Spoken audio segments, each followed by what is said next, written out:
After 3 years of work, our follow-up to the Meat Eater Fish and Game Cookbook is here. It's the Meat Eater Outdoor Cookbook, wild game recipes for the grill, smoker, campfire, and camp stove. Here is your book for everything that's best cooked or eaten outside.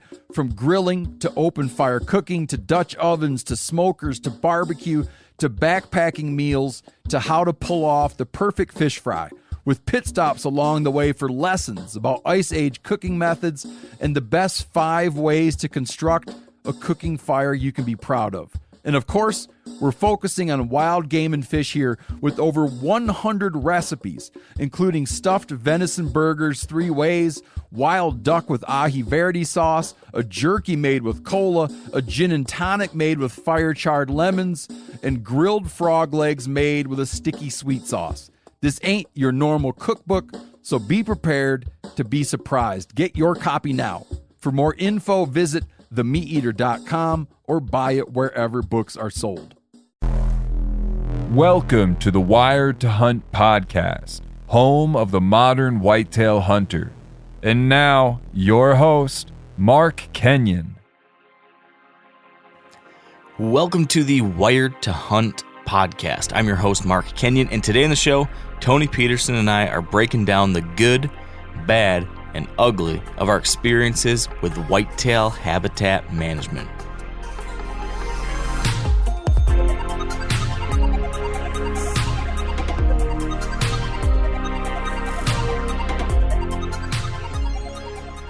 All right, welcome to the Wired to Hunt podcast, brought to you by First Light.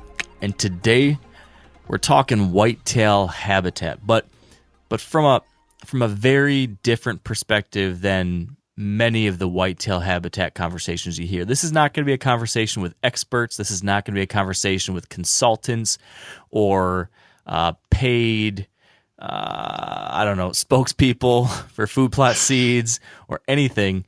This is going to be whitetail habitat from a couple of average Joe, get their hands in the dirt, sometimes know what they're talking about, sometimes don't, kind of guys.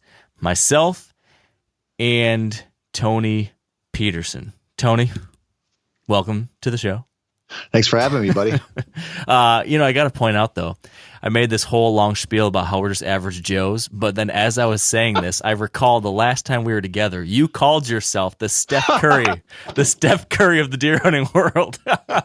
God, yeah. So, from humble beginnings here, folks. That was a tongue-in-cheek statement, and I fully admitted that I didn't realize that Steph Curry was considered the best basketball player out there today. We all know how Tony you feels. could safely say that as far as habitat improvements and stuff, I definitely don't consider myself the Steph Curry of that category. But you're on the team. You're riding the bench somewhere. You're on the team somewhere, which is better than I'm a scrub. I'm on the bench, but yeah. Yeah, man. How are you? I'm good, man. I'm scouting turkeys like mad and finding a few antlers, and I'm getting ready to go cut down some trees this weekend. And I'm so happy to look out my window and not see snow. It's been a long while, hasn't it? Oh man, yeah. Since we chatted last, you also went to Florida. Totally unrelated to any of this, but how was the fishing? The fishing was really good, despite the weather. And we did not have the most ideal beach weather, but man, we caught a lot of different fish, a lot of different species, and it was such a good trip. I still have fish spines stuck in my fingers right now. I can't play guitar because I'm in. That's awesome. I'm on the IR right now, but it was a good trip, man. That's sweet. Your daughters catch a bunch? Oh my God, they caught so many. We really kind of got some stuff dialed in on this trip because I'm such a newbie with that saltwater stuff. And we figured out, how to catch some trout really well. And we found, some ladyfish and some jacks. And we actually got into this catfish bite at our house that I've caught them before, but never, I've never really focused on them. But I kind of figured those fish out. And we had a night bite that was so fun. Like I finally figured out, and they fight pretty well. And the girls caught a lot of fish. It was a blast, man. Did you get to eat some of those? We did not, because I can't eat fish. I'm allergic to fish. And We didn't catch anything that I really felt like cleaning on the vacation so somebody else could eat them. Yeah, I get that. Man, that's a bummer. Either I didn't know that or I forgot that. That does suck. Yeah, I can't prove this, but I think I hold the world record for most fish clean and not eaten in my life because I've cleaned a pile of fish and I don't get to eat them. Yeah, it's definitely not worth it if you don't get to enjoy them. There's some days where I do enjoy them, and I'm still like, dang it, I don't know if that was worth it. But it was not ever a good idea to do it and then not be able to eat those suckers. Man, that's a bummer. Yeah, it's a bummer. I should say this too. I can eat trout and salmon. So they think it's a mercury allergy, and for some reason, because of the water that salmon and trout live in, they don't get the buildups of mercury in their fat deposits, I guess. And I had a travel nurse tell me that once. And so I do actually really enjoy eating salmon and trout, but everything else will kill me. Dude, if that's not an incentive to be against pollution of our waters, I don't know what is.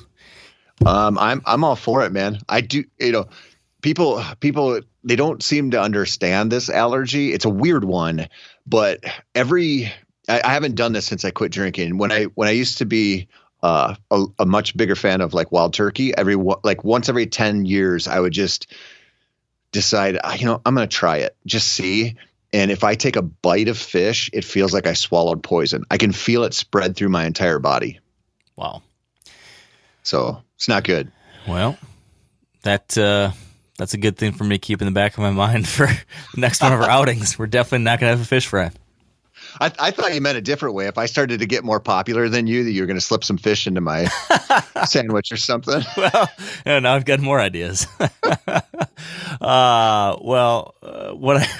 What I really want to talk to you about, other than poisoning you with delicious walleye fillet, is that other stuff that we're working on this spring.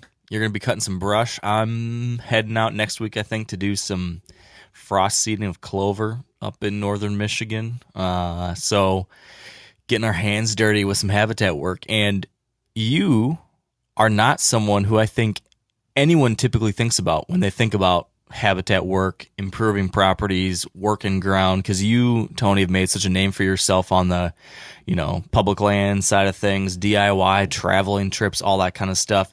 But you're like a closet private land dude. No one realizes it, but you do this stuff kind of secretly in the background. Are you willing to come clean today about what you have done on private land with habitat? Yeah, this can be my coming out party, sure. Okay. So give me the story. Like, when did you first get into this kind of stuff, and what does that look like? Because you not only have you worked ground, but you even own land. Yep. Yeah, and I got a couple of Foundations episodes coming out here pretty soon about kind of the land buying process and what it took for me. I'll really shorten this up here, but I grew up. It was never even like a thought to own land. Like it was never going to happen. Like I grew up with a poor mindset. And so it never occurred to me that it might be possible that I might be able to buy some ground someday.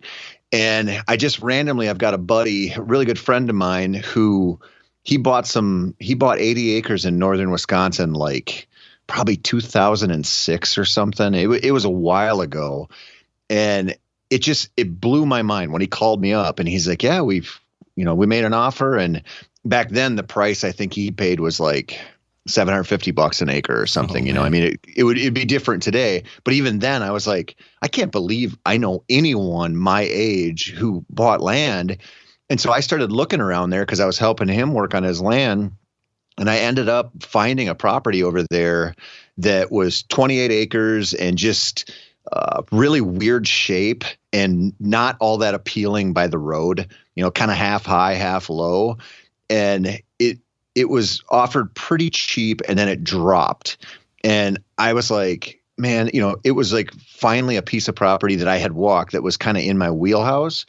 And it was a horrible idea. My wife was super pregnant with our daughters at that time, but I drove over there and looked at it and it was like, not ideal, dreamy deer ground, believe me, but it was within the realm of possibility. So I made an offer on it and I got it and I was terrified. And I paid $13,500 for it. So I'm not talking like, $300,000 or something. Yeah. And even then at that time, I was terrified to take on that debt. But as soon as I did it, I was like, well, now I got to pay the bank back. Now I just got to do it, And as soon as I got my hands on it, I was just like, well, I could put a little kill plot here, or I could cut this trail here. And it just opened up a world for me and really changed how I look at, the possibility of owning land and just what I could do with my deer hunting. So before we get any further than that, I guess here's like a high level overview of where I want to explore. What I'm hoping by the end of this we're going to get to is a little bit of insight into what you and I have both experienced with these types of projects as far as, what we actually did. I think we should give an overview of like what our experience set is, because I think lots of times we never hear that from people. We just expect them to tell us a whole bunch of stuff and we never really end up finding out what they've actually done themselves. So let's like break down what we have worked on in the past, but then I want to kind of get into, okay, what was the good side of this? What did we do that actually worked? What was fun about it? What was satisfying about it? Did we enjoy it? Did it make a difference? Did we see positive impact? Yada, yada, yada. And then the flip side, I kind of want to talk through what was a shithole, what didn't work, what was stressful, what was upsetting, what was a waste of our time, what made you never want to do it again, anything like that. And then hopefully by the end of this, we'll kind of have a no BS idea of, the good and the bad of trying to improve whitetail ground for hunting and for wildlife, and who it's right for and maybe who it's not right for, or what are some things that people should think about before they get into this, or for people that have started but feel like they're just kind of muddling around, maybe what to think about next. That's kind of where I see this going, Tony. Sure. And feel free to press me on some of these things too as we discuss. But how big was this property again that you had? The first one I bought was 28. Okay, and then this you've got. Remind me what it looks like now. You bought one, then you had a second, and then you sold one recently, didn't you? Relatively. Yeah. So I bought a 28-acre property and a 29-acre property and a 30-acre property. Okay. And so that's about where an outdoor writer, that's the sweet spot there. I did the 29-acre property we did sell last year because we had some neighbors come in that were not fun. And it was just, it was a property I really wish had not gotten ruined by other people, but it just was really tough. So we got rid of that one. But so now I have a 28 and a 30 over in northern Wisconsin. And are they like close to each other? Are they adjacent? Or are they two separate different worlds? They're probably about 10 minutes apart. Okay. All right. So then what I want to know first is, I guess, like, I'm sure we'll get into the details. I'm curious about getting the details, but like, give me the chapter index, or what is it? Table of contents. Give me the table of contents of like a list of all the various projects you can think of off the top of your head that you've tried on those properties over the years. If you could just like run through what you can think of right now, what would those first things be that come to your mind that you can remember? Probably very similar to your experience. A lot of, cutting trails, a lot of cutting brush, a couple little kill plots, a fair amount of apple tree, planting apple trees and working with some natural apple trees, kind of open them up. That's primarily what I've done. I don't even have a four-wheeler. So everything I do is by hand. So every bag of lime I carry in by hand. And so I'm into the little stuff I can do, but that's mostly been my focus. And, it's been, well, we'll get into this. It's been fun and not fun at times. Yeah. All right. So on my side of the coin, I don't own anything, and I haven't owned anything, but my family does own a 40-acre piece up in northern Michigan. So up there, we've done some cutting and basically like one small food plot up there.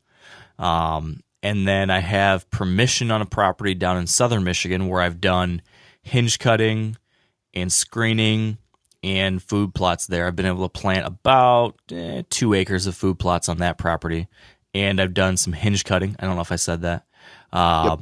And then I worked the Back 40 project, of course, which I got experience burning, tree planting, using screening cover, planting switchgrass, working on invasive species removals, and no-till food plots specifically. Got to dive into that a little bit. So that's kind of my experience set. And I started this, I did my first food plot, I think 13 years ago. And that first food plot, Tony, I don't know if you probably have done something like this. Well, maybe you've done something even more smaller than this, given what you just described. But my very first food plot was on a property I had permission on in outside of Ann Arbor, Michigan, so outside of a college town, and I was renting this old farmhouse. This is my first place I'd ever lived outside of college. This is my very first year after college, and I was living in this little rundown farmhouse on the edge of town, and it was on a larger farm, and the owner of this farm was going to allow me to hunt it.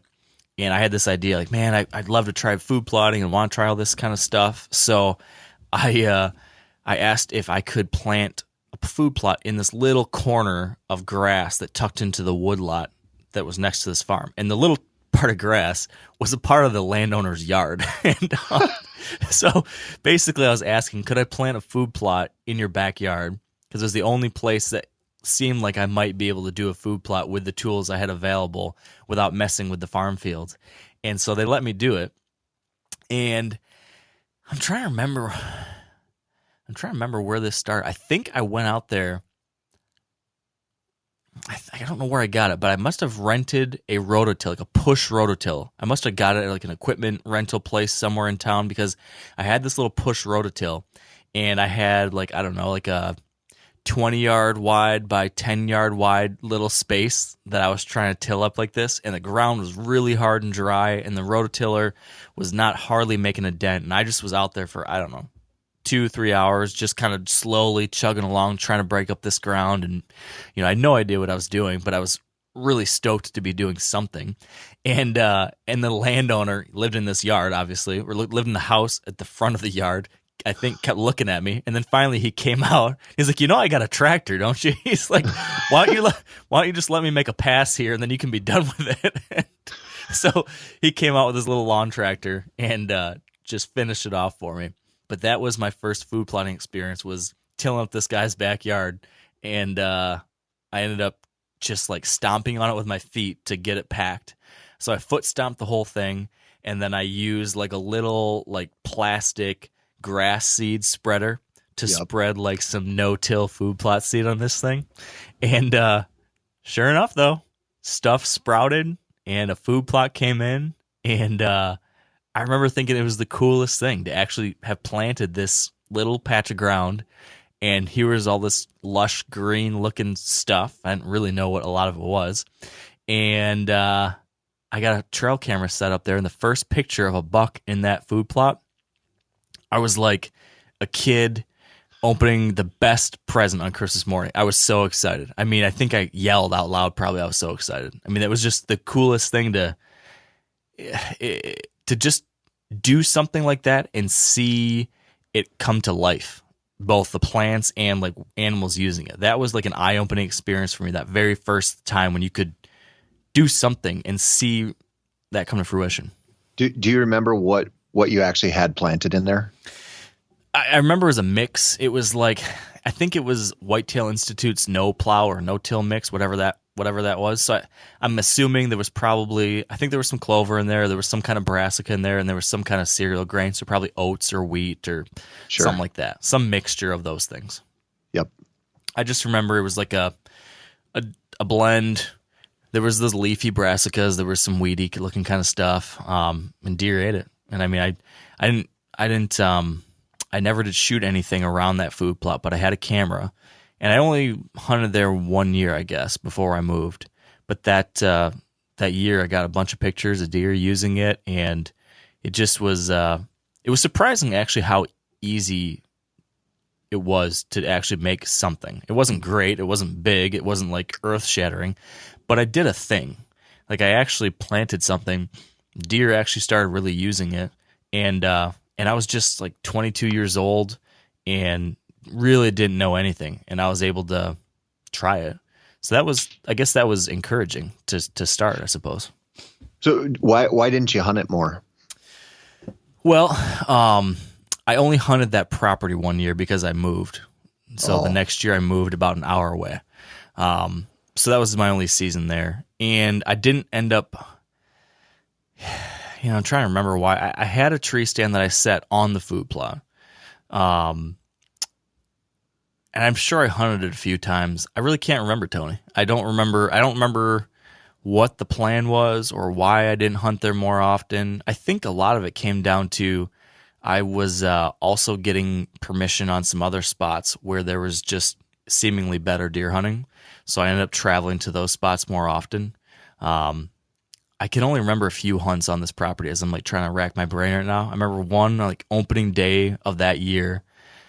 I know I wanted to hunt the food plot, but the wind must have been wrong or something, because I remember really wanting to hunt that spot but couldn't.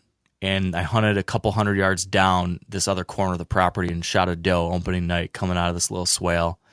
But yeah, I can't recall why I never hunted that spot, but I can't even remember actually sitting on that food plot. I'm sure I must have, but I can't actually remember an experience there.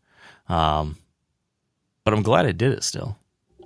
Yeah. Well, I ask you that because I love working on food plots, and I love seeing that progress and getting the pictures on them. I just don't like hunting them that much. Like it's at least the ones that I've created, but the process of making them is so worth it to me still. So I wondered if you kind of bumped into that where you're like, man, this is a fun project to take on, even though it's really, in like that little kill plot sense, probably not going to change the outcome of your season a whole lot, but man, they're fun to build. So let's talk about that. Well, let's talk about the fun part first. So what's fun about it? Because I think some people, maybe they haven't tried it, might look at it and think, gosh, this looks like a big farming project that's just going to take time and energy and sweat, and maybe that doesn't sound fun to people. Why was that fun for you? Especially, it might be, it's kind of surprising to hear you say that, because you're a guy who I would expect wouldn't think that's fun. I don't know, man. It's the same thing. Like I was talking to my wife about this weekend where we're going to go cut down a bunch of trees and some brush, and I can't wait. And I just like watching trees fall down. Like I literally, when I watch a tree fall down, I can feel my chest hair grow. Like I feel like I just become a little more manly.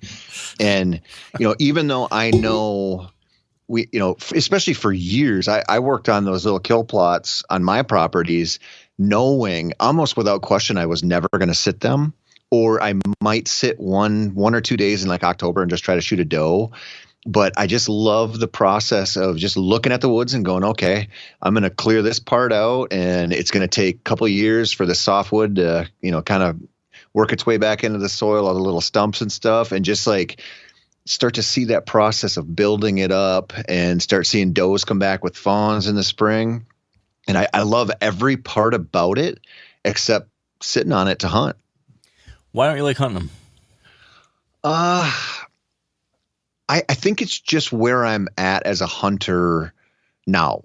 I plant those plots, and then I do a lot of work on them, and then I drive down the road 15 miles to public land, and I go, totally different style, and I just want to do that. Like it feels weird to me, partially because it sort of feels like you're just, I don't have a place where I'm like, yeah, there's big ones coming in here consistently. Like that's not what I'm hunting.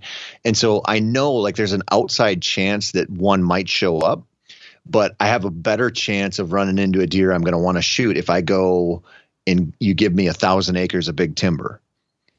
So it feels like when I go sit down there, I'm like, okay, I know what I'm dealing with. And sometimes I love it because it's easy and I might get a crack at a doe, but most of the time I'd rather leave it for somebody else. And now with my little girls hunting, like I have a perfect excuse to just work as hard as I can on them and then, save them for the girls. Okay. So that was what I was going to ask next is what's the point of planning them then if you don't never really want to hunt those spots? So it's mostly now giving your girls a good opportunity. That's a big motivator right now. But I also, honestly, I just love making them, and I just love having the excuse to go over there and put some sweat equity into it. And even though, I'm not, I should clarify this. If if I started getting pictures of like 130 incher coming in every day, I'm going to plant my ass on that plot. Believe me, it just doesn't really happen for me. Like it's never been the answer to my big buck problems, but I love the process and I love the just feeling of having it. Yeah. Yeah.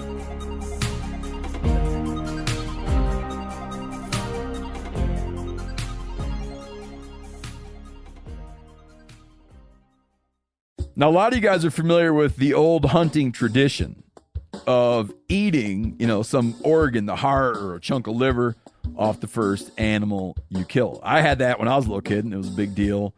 Organ meats were always prized by frontier people who knew the importance of getting a lot of different minerals and nutrients. And as often is the case, those guys were onto something, because organs are among the most nutrient-rich foods on the planet. And you can get the same benefits your ancestors craved via convenient daily capsules from Heart and Soil, made exclusively from regeneratively raised, grass-fed, and finished cattle.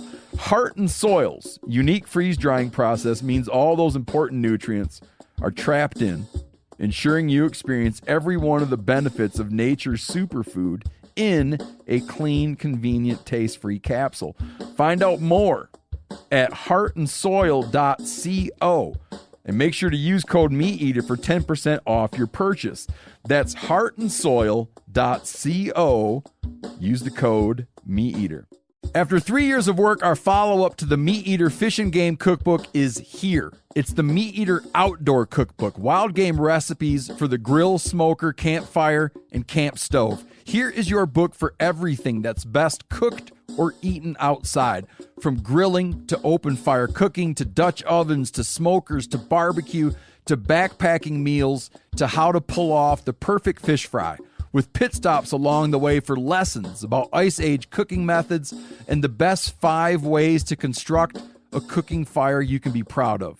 And of course, we're focusing on wild game and fish here with over 100 recipes, including stuffed venison burgers 3 ways, wild duck with ahi verde sauce, a jerky made with cola, a gin and tonic made with fire-charred lemons, and grilled frog legs made with a sticky sweet sauce. This ain't your normal cookbook, so be prepared to be surprised. Get your copy now.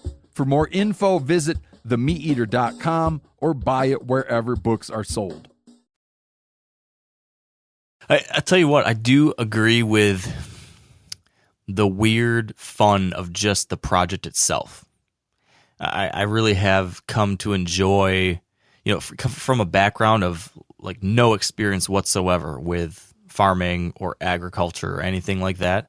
Just an excuse to learn about that stuff was really interesting. And then like getting out there and, tilling up some soil or spreading fertilizer, spreading seed, or the whole new appreciation I found for rain. Like I never paid attention to the rain in any kind of real way. And now all of a sudden I've become like a hysterical obsessive, checking the weather and monitoring radar and trying to figure out the right time to get out there and do the work.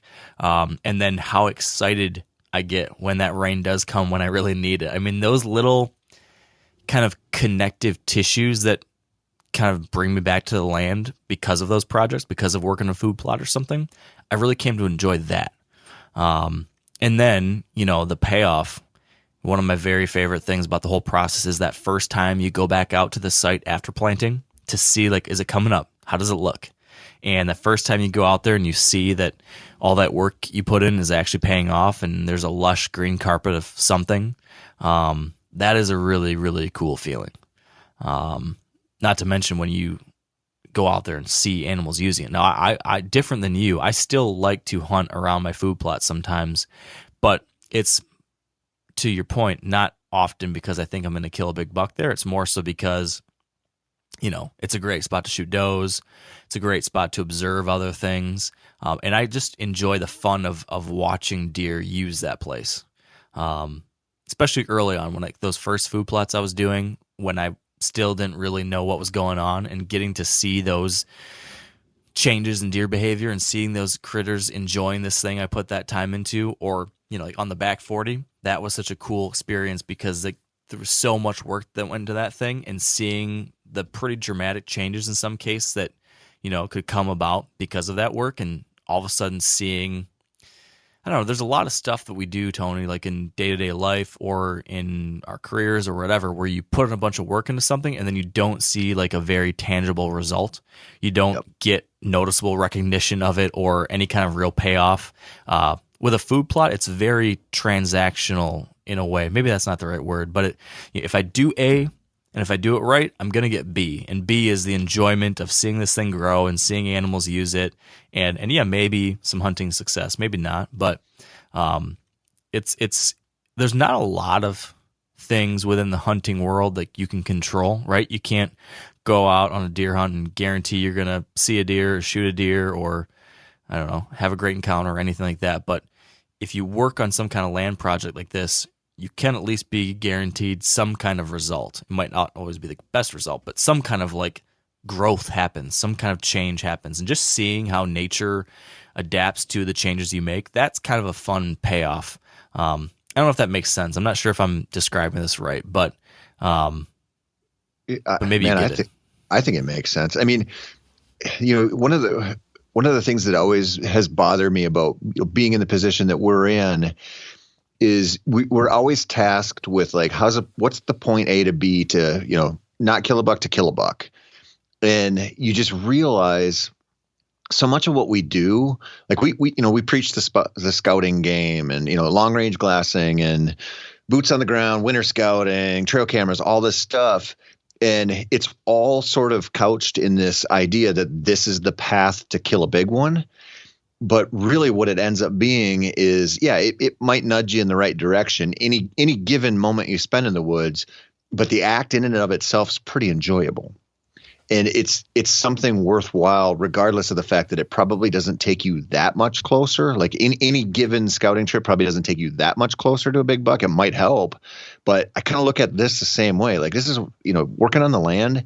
It's a pretty good reason just to get into the woods and enjoy yourself, regardless of whether, there's going to be a bunch of dead 150 inchers at the end. And I think we've missed that message in the outdoor media space a little bit, where we're kind of conditioned to speak like we're always giving the answer to big dead bucks. And a lot of this stuff, it's like it ancillarily might get you there, but mostly it's just really fun for the process of doing this stuff. Yeah, man. And it's fun. It might help you on the hunting side. It certainly can help you on the hunting side. And then the whole other thing, you're giving back in a way, right? I mean, we go out there, we shoot a deer, we bring it home, we eat it. This is a way to kind of come full circle with that. I really do, enjoy that part. I feel like in some kind of way I'm, balancing the scales a little bit when I can go feed those deer or feed the rabbits or the birds or whatever, or do some kind of improvement that helps out in a place. I feel a little bit better about going out there and shooting something the next day because of that. So it's fun. I feel like it does bring you into like a closer connection. Like I said, like I've learned so much about rain. I've learned a lot about soil. I've learned about trees and plants and all these things that if I was just out there deer hunting, I don't think I ever would have, or at least not as often, have had to learn about all those things. But I think because I've had to learn about soil and water and sun and different tree types and plant types, because these kinds of projects have forced me to start learning those things, my experience out there as a hunter is much richer, right? When like, oh, that is such and such plant, or this is that kind of tree, or this, I'm getting more and more tiny moments of joy when I notice something in the woods that I never would have noticed as a thing. I used to go through the woods just like on a Terminator mission with only one thing in mind. And as I've learned more and as my experience has grown, all of a sudden what used to be like a tunnel you just went through, all of a sudden you realize like there's murals on this tunnel all around you. And if you turn to look at them, you realize there's this incredible artwork all around you, right? It's like a subway tunnel almost. Yep. And I'm noticing all the murals now. I'm seeing these different plants. I'm seeing, I'm taking a handful of soil. I'm looking at this, and I used to think this is just dirt. And now I've realized that there's actually a whole lot of life and these unbelievable root systems and crazy things going on beneath the surface of the ground that allow plants to grow and trees to communicate and all this kind of stuff that's super fascinating that I just never ever would have found out about if I hadn't taken this baby step into saying, you know what, I'm going to try to do something on this piece of ground to make it better for deer hunting. And then 14 years later, find myself learning about, the importance of soil biology or how trees, I don't know. I mean, there's just so many different wormholes you can go down into that are fun, interesting, and then, it can actually help your hunting too. So I feel like that's my big sales pitch to why, for some people, doing habitat work is worth it, because it can absolutely help. It's all those things, but I think the biggest thing is just this way it connects you to a place and opens your eyes to so much more. It opens up all these new doors to enjoy hunting and the outdoors that just don't come by way of just going out there trying to shoot stuff. Yeah. I mean, I totally agree. I mean, one of the things that I enjoy so much about this kind of stuff is it, like you said, you sort of get in tune to a lot more of the plant life around you. And one of my properties over there in Wisconsin the one that I really like, it has a ton of crabapple trees and a ton of dogwood in there. And so when you go over there at the right time of the year, usually sort of the end of September, beginning of October, there are so many songbirds coming through and so many grouse feeding in there. And it's just this like added bonus. If you do sit there, like when I'm sitting there with my girls, we're always looking at something cool because they're in there feeding on this stuff that was there naturally. I mean, we opened up some of the crabapple trees to some sun, so they're doing really well now. But that kind of stuff doesn't have anything to do with deer hunting, but it sure makes those sits more fun. Yeah, I bet. So of the work that you've done on those properties, are there any specific projects or ways you did anything, or is there anything that stands out as having actually made a real difference, either in killing something or seeing something, or I don't know, if you could point to a couple of your greatest success stories, does anything come to mind? Man, I'm so bad at this. The one kill plot I have on that property with the dogwood and the crab apples, that one, so I've shot a couple does on it over the years, and then my daughters, one of them shot a doe, one of them shot a forky in there last year. That's sort of my crowning achievement, because I think I bought that in 2015. So I've put quite a bit of time and work into that, and, built cut a couple entrance and exit routes to get in there and park in different spots. And that one, that one's probably the best I've done, but it's also the one I've put the most work into. So what about that? Like what is the work that you've done that you think's actually made that as successful as it has been? Cutting down, when I bought that property, I don't plan stuff very well. And I just walked in there and I was like, I feel like this would be a good spot to start cutting stuff down and start getting a food plot in here. And I way underestimated the amount of work it would take to get something established. And it probably took me 3 years of going back in there, cutting brush, clearing everything out, carrying bags of lime in there, because I did a soil test the first year, and I needed to bump it up a little bit, and just a lot of work to get it to even be like most people would look at it and be like, this food plot sucks. Like even now they'd be like, this was not done by a professional. But we have deer that use it every year, and there's some doe groups that seem to really have figured it out, and the bucks swing through sometimes. And it's just been, what I really like about it is it's been like a multi-year process. Like in 2 weeks, I'm going over there to open it up a little more, because I keep finding apple trees in there and I keep finding cool stuff. And I'm like, man, if I cut it another 10 yards deep this way, I'll have a nice apple tree on the edge of it that gets a bunch of sun, and it can't hurt. And I sort of love that feeling of like never being finished with it. Like there's always something I can go do over there just around that plot that's going to eat up a couple days of my time here and there. And I love that. I love that option. Yeah. What's this area like? Is this like big woods, northern Wisconsin kind of stuff, or is it ag country, or like what's the canvas you're working on this? it is right on the cusp of big woods. So you'll see some ag in the area. There really isn't any ag close to this property, but it's in an area where the kind of the last vestiges of ag give way to real big woods. So I can, a lot of the places that I hunt there that are public, that's like a 15-minute drive, and you're in thousands and thousands of acres of big wood stuff. Yeah. So it's really not a very good place to hunt. Like I get as many pictures of bears and bobcats as I do deer on that plot.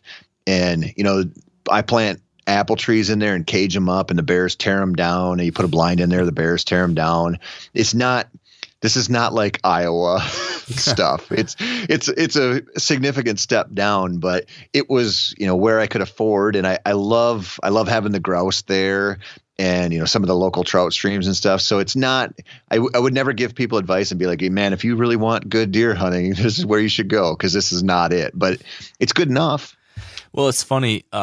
It's kind of like our northern Michigan spot, which if I'm thinking of my success stories, our little food plot that we've planted on our 40 acres up north is one of my greatest successes. And we've never once shot a deer anywhere near it. But it's this spot that, right, I love for so many reasons, for all the history there and all the time I've spent up there. But it's a place where we've, have never seen very many deer at all. Haven't killed a whole lot of deer over the years, at least not in the last 15, 20, since the old heydays. And we had this idea like, hey, maybe we could improve things a little bit with a food plot. And what ended up happening, kind of like what you described, we cut down a whole lot of trees. It was a lot more work than we realized it was going to be. We didn't have big equipment, so we did have a 4-wheeler. But we were taking, loads way around to get across this creek of lime and fertilizer and super acidic soil. So we really had to fix the soil up and had to cut 1 million pine trees to open up a little bit of space. And then we didn't really have a good plan for getting rid of 1 million tree stumps. And so like all that stuff all stacked up and ended up being a heck of a project over multiple years. But we got a little something growing, and the next year's a little bit better, and the next year's a little bit better. And we put cameras on, a couple cameras on either side of this food plot, and all of a sudden we had our eyes opened to what's out there. I mean, for years and years and years, we would hunt and see very few deer, like I said, and even the couple cameras we had up and around there did not get very much activity because this is like big woods habitat, big woods, low deer density kind of stuff. But by putting this little tiny, 1/3 acre food plot in the middle of the big woods where there's no ag, no nothing, all of a sudden this spot really became a hot spot. And even we only hunt there a few days a year, so we're not, taking advantage of it necessarily. But what the cameras tell us is all of a sudden there are deer out here.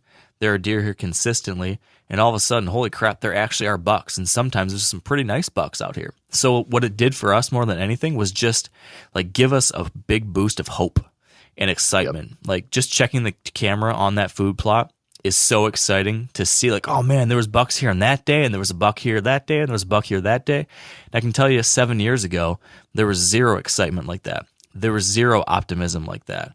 And now all of a sudden, a little project and photos of what's going on it when we're not there have like shined this brand new light on this place for us. And I think it just, like you said, it becomes a thing you can continue to tinker with. And I imagine someday sitting there with my son. Well, I got to sit on this food plot with my son last year for his first hunt up at our deer camp of his life at 3 years old. Me, my dad, and my son sat in a blind that my grandpa built 30 some years ago and got to look out over this food plot. We didn't see a deer, but man, it was really cool to sit there together and be sitting somewhere that we put in work together to try to improve and see that kind of legacy that we started and with Everett hopefully will be continued. It's a cool thing all the way around. That is, and you bring up a good point there. It does give you a weird sense of hope in a place that, like it would be very easy to just say there's no bucks here, no big bucks. And that's one thing I've noticed on all of my properties too, is if I run a camera on a little kill plot, at some point during the season, a buck that surprises me is going to show up. and it's always going to be like a top end deer for wherever. And it's amazing. And you think like, man, he's in the neighborhood, like maybe clearly not living right on your property, but like you said, there's a chance. Like when he's there, like, okay, he knows this is here. He knows the does are here. Like when you go out there to hunt, even though it's low odds, like that dude still could come down the trail and walk out into your plot. Yeah.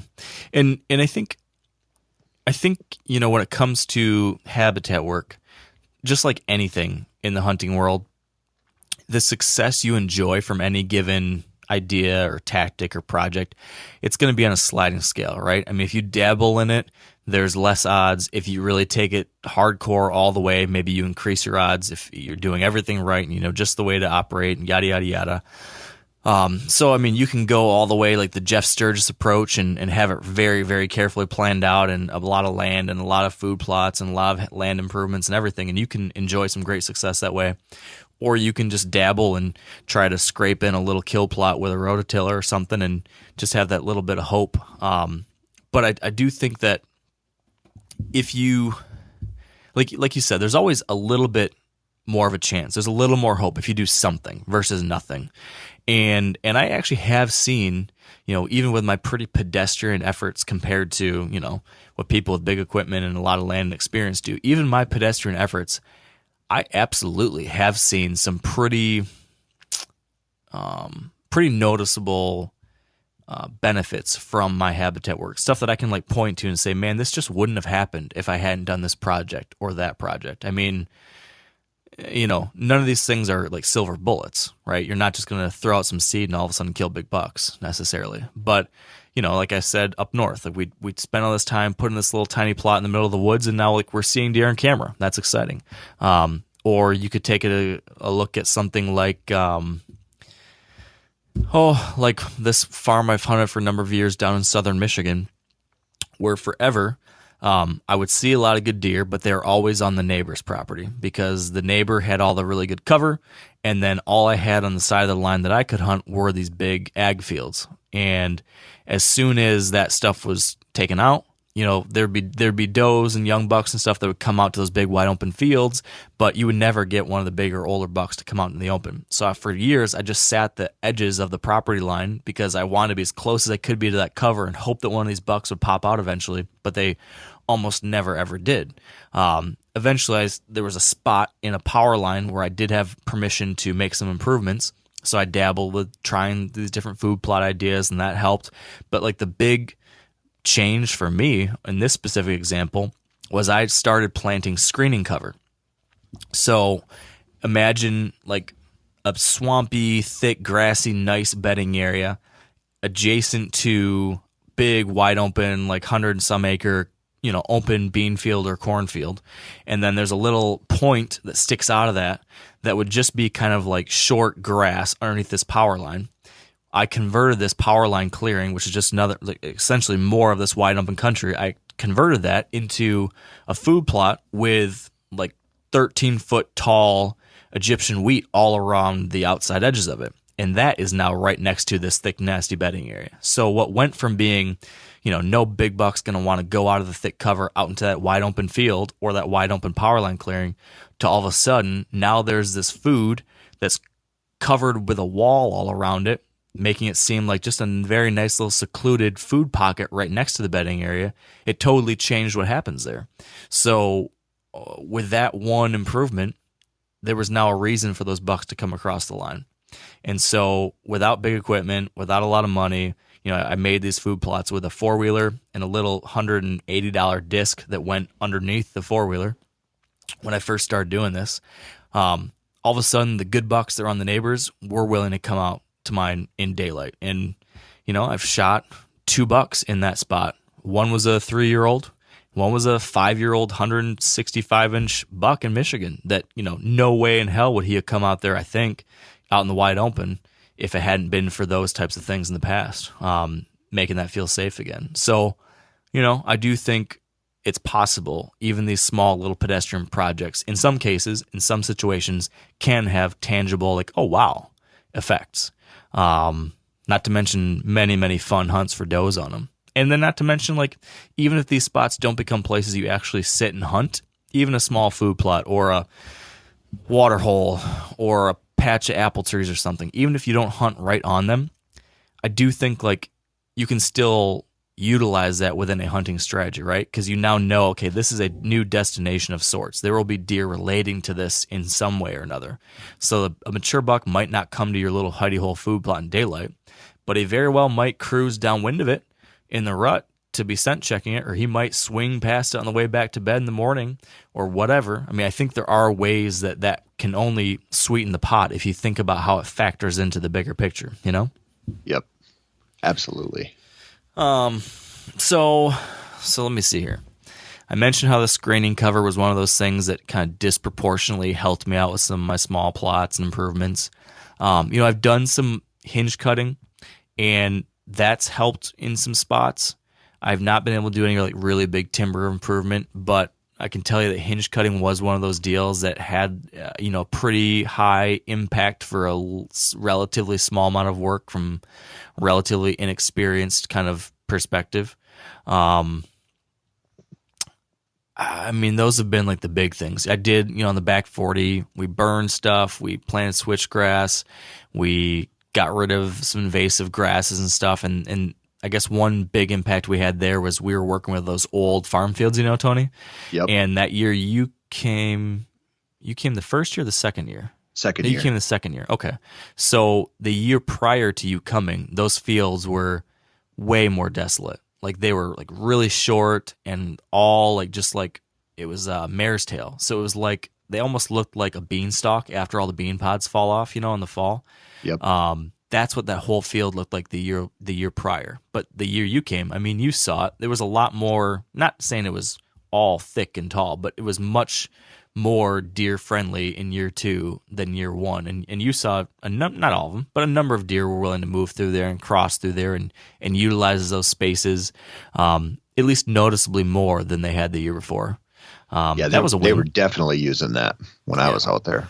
And that was, that was another thing that didn't require anything fancy. I mean, we went out there and did a spray and then hand broadcast switchgrass. The spray knocked out the mare's tail, the hand broadcast seed got some switchgrass in there, and that was all it took to get switchgrass to get started a little bit and then to open up space for other native things to come back. And that was, again, like not the hardest, craziest thing to do, but actually made a noticeable difference. So I think like the point I'm trying to get here, Tony, I guess in a very long roundabout way, is that you don't need to be Mark Drury and have a huge John Deere tractor to test these kinds of things out and to see some kind of benefit.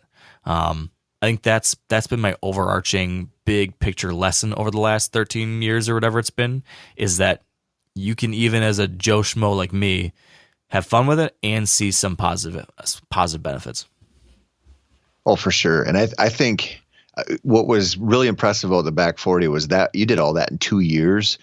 And anybody who was asking me like, hey, I want to do this stuff, I want to put in a food plot, I would be, my first bit of advice would be like, make sure that you have a couple years to do this, because you're going to learn what you did wrong. And like, when you're kind of joking about paying attention to the rain, but like, man, if you're in the wrong situation and you plant that seed and it stays dry, it's just hopeless. Like, you just learn how to work with your individual property and your local weather, and you make a lot of mistakes. So it might take a couple years to get some real tangible results and, to maybe get through some of the frustration of the beginning stages, but it's so worth it. Well, so then I think that's like a perfect segue though to the next kind of side of this conversation though, is like, while there are certainly things you can do that make a difference and it can be fun, it can also be all the other things too. It can feel like a waste of time. It can be a ton of work. It can cost money. It can be frustrating, and it might not lead to much noticeable impact too. There's a dark side to habitat work too. I mean, how much of that resonates with you? I mean, how much, if you look at like this whole world of habitat work and the things you've done with, would you say it's a net positive, or sometimes like, dang, this stuff's stupid? No, I would say it's a net positive. I have low standards there.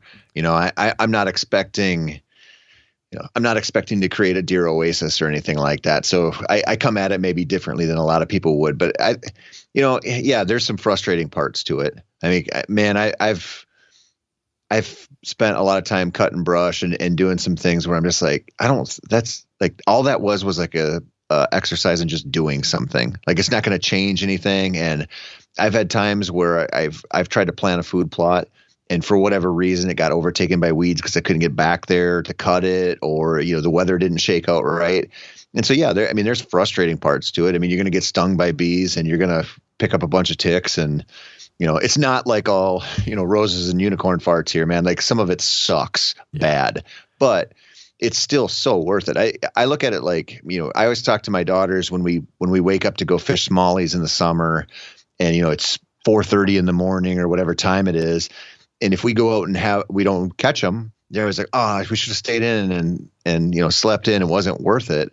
And I'm just kind of like, I don't know. I don't want to miss a sunrise. Like, I don't want to miss a chance to work in the woods, even if it's, maybe not the greatest outcome that I expect, or it's, falls kind of flat. I still think that stuff's so worth it.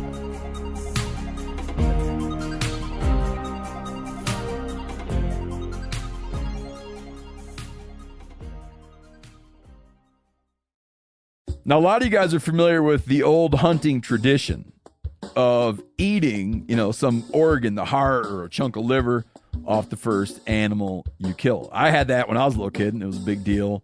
Organ meats were always prized by frontier people who knew the importance of getting a lot of different minerals and nutrients. And as often is the case, those guys were onto something, because organs are among the most nutrient-rich foods on the planet. And you can get the same benefits your ancestors craved via convenient daily capsules from Heart and Soil, made exclusively from regeneratively raised, grass-fed, and finished cattle.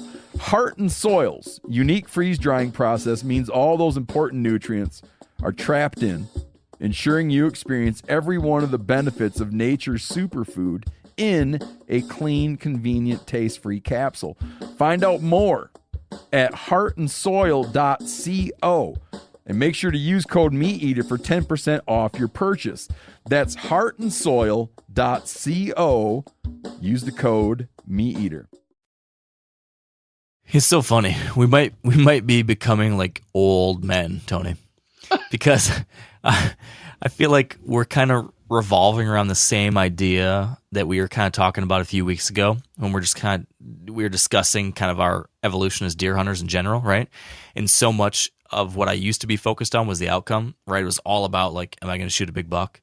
And how we're both, you have been figuring this out sooner than I did, but getting more focused on what the journey looks like to get there and the process and enjoying everything along the way. I think the same thing is, I'm realizing now, applies to all this habitat work too. It's like, if you adjust your expectations and how you judge a thing by, in this case, enjoying the process itself, it's going to make for a way better experience all the way around. So I think that if you approach land management or trying to improve your habitat and you're just focused on, man, I want to do this because I want to kill more big bucks, or I want to kill a 107-inch buck, or I want, 4-year-olds to be out here every year, whatever it is. If that's what you're going to be judging your, success or the results of having bought a piece of ground or started managing ground, if that's the way you're going to look at things, you are giving yourself a very good chance of failure and frustration.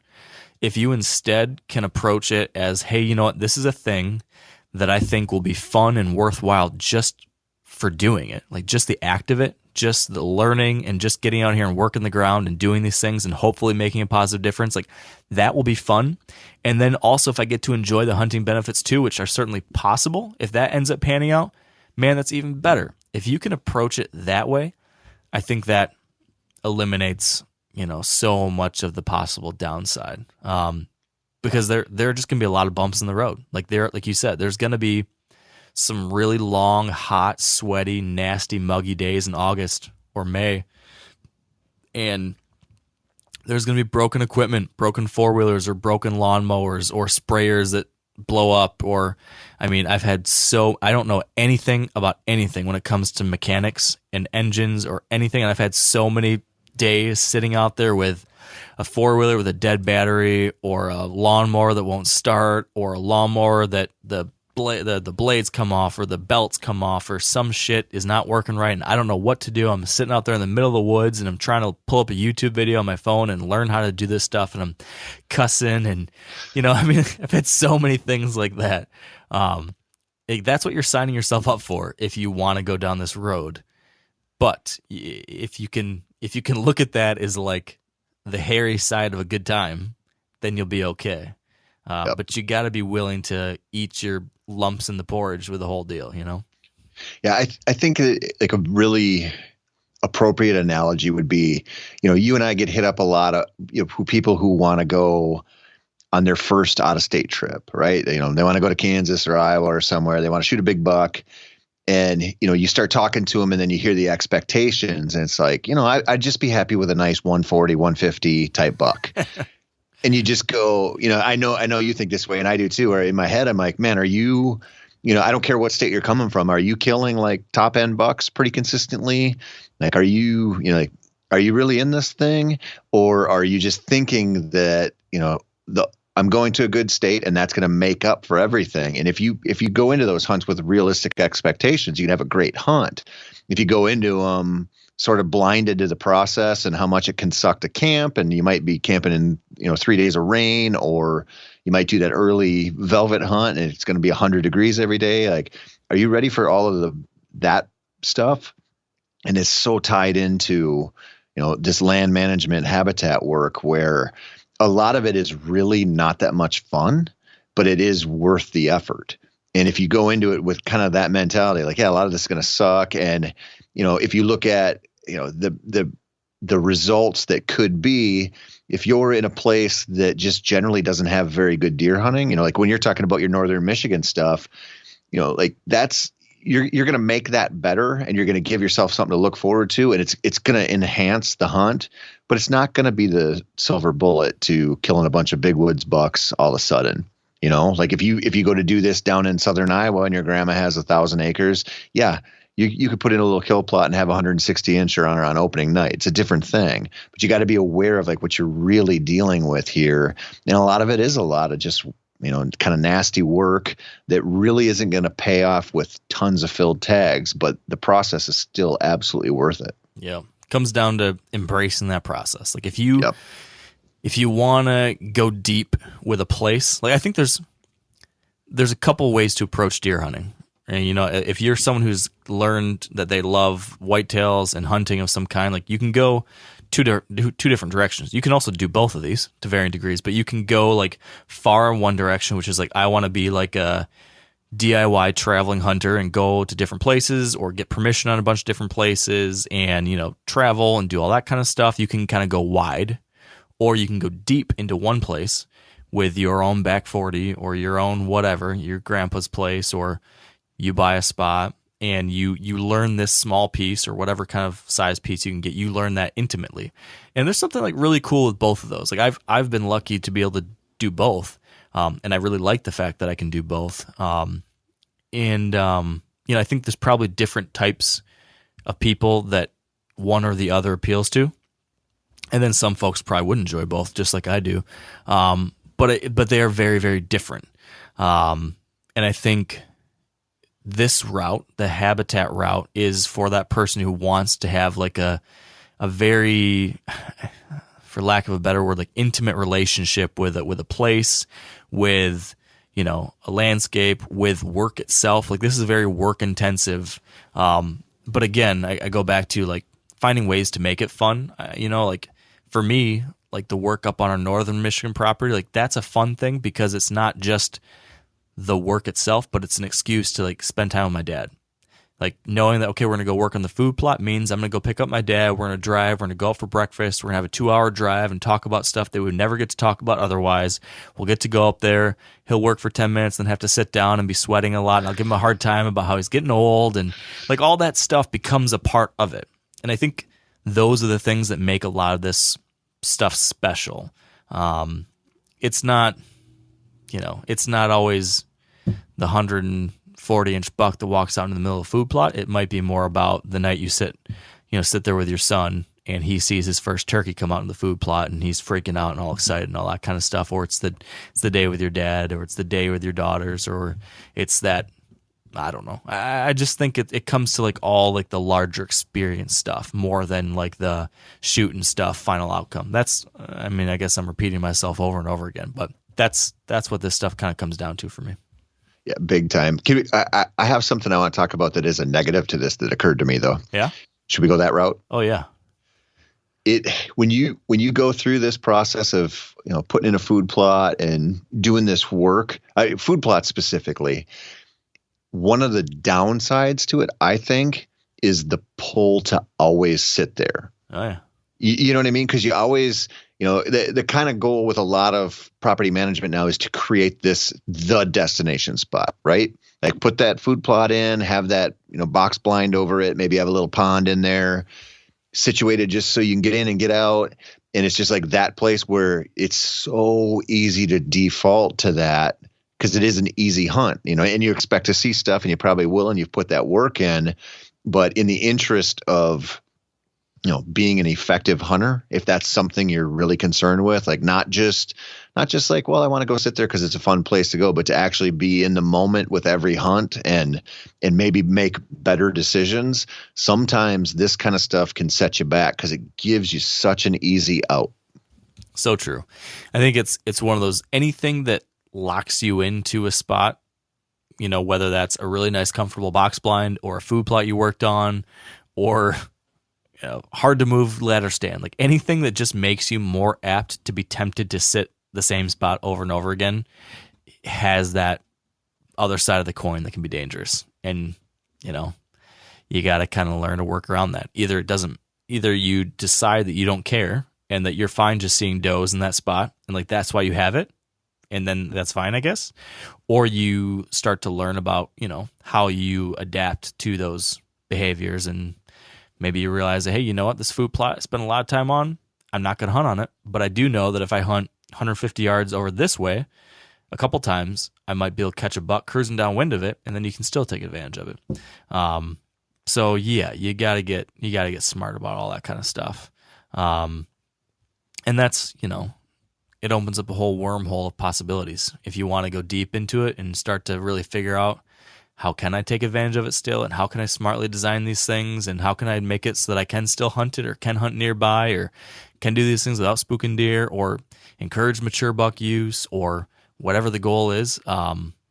It is a big, huge wormhole you can dive deep into and really get crazy with if you want. I mean, that's a fun part of it for those that appeals to. Yeah, and it does open your eyes. You know, I know this has happened to me a bunch of times where I'll go out and shed hunt or winter scout one of my little properties just for the hell of it. And when I see the sign where it is, or if I run a camera in a spot that I'm just kind of curious about, it tells me, you know, how it maybe I'm putting a little too much into this, but I sure feel like I get a lot of lessons on how the deer are like, yeah, that dude likes to go to that plot, or, you know, every time that truck pulls up, there's a good chance that somebody's going to be in that blind. And they, even on little properties, it can be a real eye opener if you have that default spot, how those deer are just working around you. Yeah, very true. So what's one takeaway you would say is worth sharing for you when it comes to, you know, one lesson learned you've had over the years dabbling in this stuff that you would like to pass along to someone who is either interested in doing this someday or who has began this journey? What's one thing you'd want to leave them with? This is like a greater life lesson, but just figure out how to love the process. You know, like I know you're training for a half marathon this summer, and I do a lot of running, and there's so many things in life where we kind of just get locked into the end goal. Like, oh, I want to run that 13.1 miles and I want to do it in 2 hours. Okay, that's a great goal. But like all of these weeks spent running, building up to that, that's worth way more than that final product, right? Like it's awesome at the end of your season to have a great big dead buck to send pictures out and post your grip and grins on Instagram and all that. But really it's so much more fun. Like there's so much that you're missing with just the focus on that. Like the process of doing this stuff, like scouting deer, and if you want to go into public land on 3 states over and figure them out, so much of it is so much more enjoyable than we kind of give it credit for, because we tend to always talk about the end results of this stuff. And land management is the same way. Like you give yourself a chance to really love the process of cutting down brush and thinking about plants and thinking about what you're going to do and how you'd approach it and how you design this. And, what time of year do you have to go over there and get this work done now? Like all of that process, it can be so enjoyable if you learn to just like really dive in and appreciate it for what it is. Yeah. Yeah. I definitely second that. And I would kind of add to that in that, one of the things that I often am guilty of is making everything rushed. Or I somehow feel like I'm always rushed, I guess. I never have time for anything, and I feel like I'm constantly behind the 8 ball, and so I end up just being on like some kind of crazy mission, like knock this thing out, get this thing done. And because of that, everything feels like very high pressure. Like if I don't get this food plot in right now, I'm going to miss the rain. The food plot's going to fail. This thing's going to suck. And then I'm out there for 7 hours in the 90-degree heat, and I'm miserable, and I'm racing back home to make sure I don't miss lunch or whatever it is. Like I find myself getting to those types of positions a lot. And I'm out there, I'm doing it on my own, I'm time pressured, yada, yada, yada, yada. What is a lot more fun is when I do a little bit better job planning these things, and I carve out time and I find a way to set the expectation like, hey, I'm gone for 2 days. This thing, I'm going to do this thing, and I'm going to bring a family member along, or I'm going to invite some friends, and I'm going to do the little extra preparing I need to do to make this a fun event and not like a quick mission that I have to get done before all hell breaks loose. If I can do that little planning and say, hey, like this day, I'm just going to do this thing. I'm not going to be stressed about it. I'm not going to race back to try to get this other thing done. I'm just like, this day is going to be for doing this stuff, and make a fun day out of it. Make the time to allow you and your buddy to get breakfast beforehand. Invite your friend to come on out and help out and, have some camaraderie, or go and pick up your son and your daughter, or in my case, like go do something with my dad, and make it a fun thing. Instead of like a chore that has to get done, it could become an event that's fun to get done. And the more I do that, the more I enjoy that process. So that's a thing that this is very much like a aspiration of mine. I don't do that enough, but the times that I do that, I'm always glad I did it. So that would be a suggestion. So can we take the last 2 minutes there, cut that out, send it to Mrs. Kenyon, and see how hard she laughs? Yeah, she would laugh. Yeah. She's like, this asshole thinks he's going to get so much free time. Just wait till the boys are in t-ball and basketball. Yeah. No, but there's truth to this, Tony, because it's like, it comes back down to the expectations. Like I always find out if I try to like slip in like a little time to do this, a little bit of time to do that last minute, it's harder than if I like a week or two ahead of time say, hey, I need to do this thing. When would be a good time for me to do it? And then I just need to carve out like this day or these 2 days or whatever. Like that always seems to work out better for me when I operate in that kind of way versus like Saturday saying, oh shit, I got to get this food plot in. I'm going to be gone till lunch, but I promise I'll be back before lunch. And then that, I end up being 2 hours late and yada, yada, yada. And that's no good. Hey, buddy, I get what you're saying. I do. I've been married a little bit longer and had kids a little bit longer, and I'm just, I love your optimism, buddy. Well, I'll come back and talk to you in a decade, and we'll see how it's going. Okay, so there's, one other thing I'll add, which is one tactical thing. If there's any one thing that I would say that has helped me from a strategic perspective, like actual nuts and bolts of making habitat improvements work, if there's any like overarching thing that I do think has been really important, it is to try to think about your property in like a holistic kind of way. Like any improvement, no improvement, no project lives in isolation.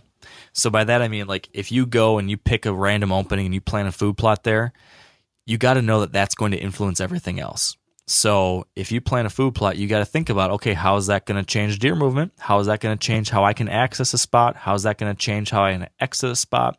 How is that going to change how deer maybe are coming or leaving? And then that should all be factored into your decisions when deciding what to improve, where to improve something, how to improve something, how to change how you travel or don't travel.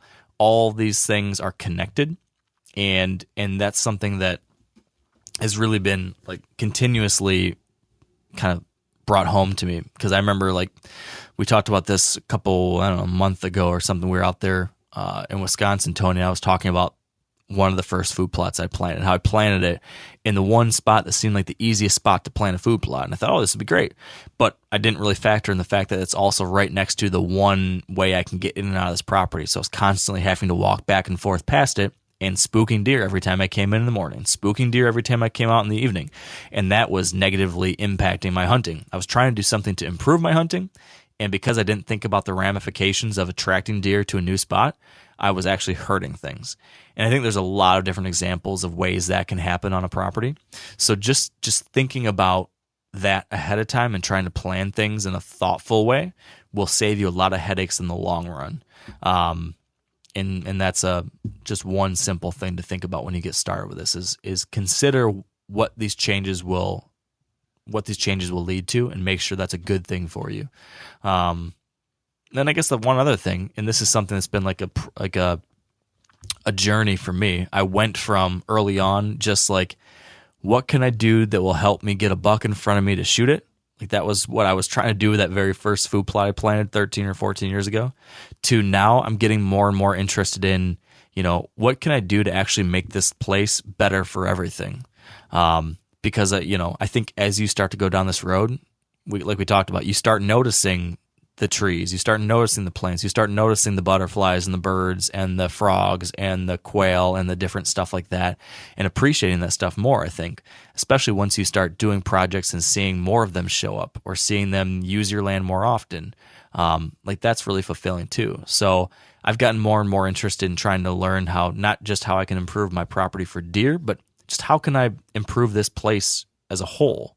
And I think that's awfully satisfying to do that as well. And it's going to help your deer hunting no matter what. So that's my final thought, is open the aperture a little bit. And I think you'll be rewarded in ways you never quite imagined. Yeah. I would say if I have like a concluding thought on kind of on that note, would be keep it simple right away. Like I remember when I started planting food plots and messing with apple trees and stuff. I had a buddy, he works in a co-op or, a feed store. And I was like not having very good luck getting stuff to grow. And I was doing the same thing you talked about, where it was just like throw and grow. And, I had a soil test done, but I kind of didn't take it that seriously. And he was just like, dude, bring in the lime, fertilize it right. And he's like, use clover and oats. And I was like, why? And he said, because they'll grow. He's like, I think he was reading me. He's like, I think that you're not very good at this and you can get these two things to grow.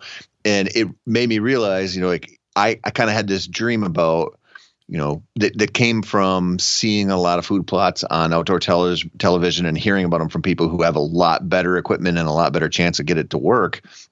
And my buddy was just like, listen, you're dealing with shitty soil in northern Wisconsin. Just do what you have to get this to grow, and stop thinking about, what you would do in some place else, because that's not where you're working. And so you kind of just have to work with what you have in front of you. It doesn't have to be perfect. It doesn't have to be pretty, Yep. Like that's such a great point. I think so much of the expectations we place on ourselves are based on what we see in the media and how great it looks and how amazing it looks and how great the deer hunting is and everything. And if your reality doesn't match up to that, it can be disappointing. But deer do not need a perfectly manicured, beautiful carpet of clover, 40 acres wide, next to 50 acres of perfect cedars. They don't need that to, come and hang out. So even a little tiny patch of crappy clover mixed with a bunch of weeds, like that's better than nothing. So yeah, do what you can. Try stuff. Have some things that work. Have some things that don't work. Carve in a little something. I think it's all when it comes down to enjoying that process, getting out there, getting your hands dirty, being outside, and trying to make a little bit of good stuff happen out there, like just do something. I think that's a really good point. Well, do you think we wrapped her up good enough, buddy? I don't know if there's anything valuable that we've discussed this entire time, because it's mostly two guys that are kind of okay at this, who kind of know what they're talking about, but we're not experts on this subject. We kind of like it. We kind of don't like it. We're saying, yeah, kind of do this, but don't do that.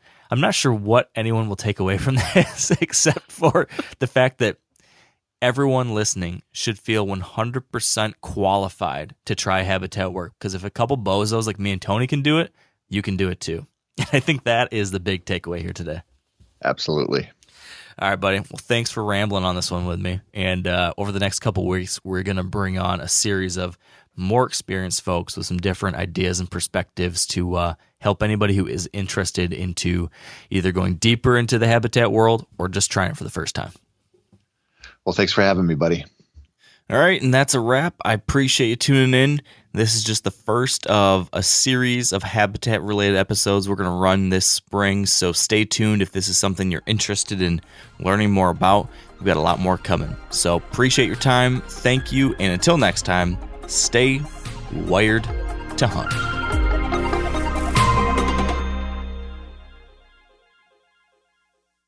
After 3 years of work, our follow-up to the Meat Eater Fish and Game Cookbook is here. It's the Meat Eater Outdoor Cookbook, wild game recipes for the grill, smoker, campfire, and camp stove. Here is your book for everything that's best cooked or eaten outside. From grilling to open fire cooking to Dutch ovens to smokers to barbecue to backpacking meals to how to pull off the perfect fish fry, with pit stops along the way for lessons about Ice Age cooking methods and the best 5 ways to construct a cooking fire you can be proud of. And of course, we're focusing on wild game and fish here with over 100 recipes, including stuffed venison burgers 3 ways, wild duck with ahi verde sauce, a jerky made with cola, a gin and tonic made with fire-charred lemons, and grilled frog legs made with a sticky sweet sauce. This ain't your normal cookbook, so be prepared to be surprised. Get your copy now. For more info, visit themeateater.com or buy it wherever books are sold.